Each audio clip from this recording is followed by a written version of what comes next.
Buruh yang tergabung dalam Konfederasi Serikat Nusantara di Jalan Haji Sulaiman Tamalandrea, Makassar ini tengah mempersiapkan peralatan yang akan dipakai untuk memperingati Hari Buruh 1 Mei hari ini. Di antaranya bendera dengan tulisan Aliansi Merdeka dan juga pengeras suara.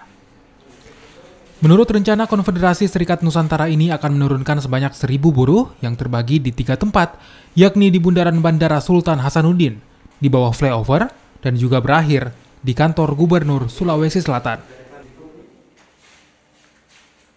Kalau sistem kerja kontrak itu kan tertuang di Undang-Undang 13 tahun 2003 dan Undang-Undang 13 tahun 2003 itu menjadi salah satu tuntutan utama kami di May Day kali ini, seperti pada tahun-tahun sebelumnya, bahwa Undang-Undang 13 tahun 2003 itu harus segera diganti ataupun direvisi.